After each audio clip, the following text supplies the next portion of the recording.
সবাইকে শুভেচ্ছা জানাচ্ছি। আমি রাকিবুল ইসলাম। আজকের ভিডিওতে আমি আপনাদের দেখাবো মিরপুর পৌরসভা হতে মোশাররফপুর ব্রিজ। দৃষ্টিনন্দন একটি রাস্তা এবং রাস্তার পাশে ছোট বড় কাঁচা পাকা অসংখ্য বাড়ি। পাশাপাশি এই ভিডিওতে দেখতে পাবেন রাস্তার ধারে মাঠ এবং কৃষকদের কর্মব্যস্ততা। তো বেসিক্যালি আমরা রওনা হয়েছি মিরপুর পৌরসভা হতে।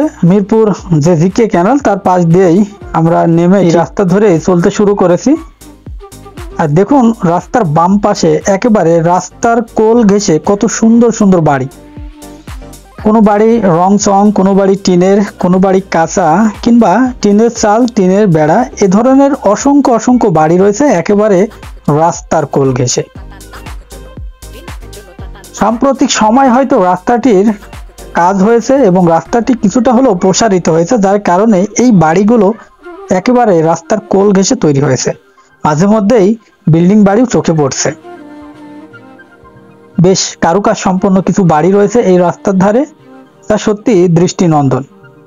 বিশেষ করে গ্রামের সেই কাঁচা বাড়ি নেই বলতে গেলেই চলে, কম বেশি মাঝে মধ্যে এক দুইটি চোখে পড়ে। ম্যাক্সিমাম বাড়ি এখন ইটের তৈরি, কংক্রিট দিয়ে মূলত তৈরি করা হচ্ছে। পাশাপাশি টিনের কিছু বাড়িও দেখতে পাচ্ছি আমরা।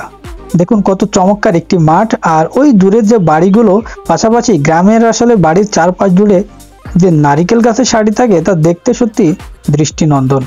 পাশাপাশি নারিকেল গাছের জন্য এই দুটি বাড়ি আমার কাছে বেশ ভালো লেগেছে। তো আপনাদের কাছে কেমন লাগছে সেটা কিন্তু কমেন্ট বক্সে জানাতে পারেন। গ্রামের রাস্তা মানে রাস্তার ধারে সবুজ গাছের সমারোহ, মাঝে মাঝেই চোখে পড়ছে বিভিন্ন প্রজাতির গাছ, সবুজ পাতায়, আর এই রাস্তার দৃষ্টি সত্যি অসাধারণ। শহর আর গ্রাম সত্যি আলাদা, সত্যি ভিন্ন। শহরে শুধু চোখে পড়বে কংক্রিটের বাড়ি, কিন্তু গ্রামের বাড়িগুলো যেরকম দৃষ্টিনন্দন, পাশাপাশি এই সবুজ শ্যামল সত্যি আপনার মনকে আকর্ষণ করবে। কথায় কথায় আমরা চলে এসেছি মোশাররফপুরের সেই দৃষ্টিনন্দন একটি ব্রিজ। বেশ উঁচা এই ব্রিজটি রাস্তা থেকে, দেখুন এখন বেশ পরিমাণ পানিও রয়েছে। আর এই ব্রিজের উপরে বিকেল গড়ালেই অনেকেই বসে থাকে। ব্রিজ থেকে নেমে ডান পাশে চোখে পড়বে একটি মসজিদ, যে মসজিদটি দেখেও আমার কাছে খুবই ভালো লেগেছে, কিন্তু আপনাদের দেখাতে পারলাম না এখানে একটা ট্রাক থামানোর কারণে।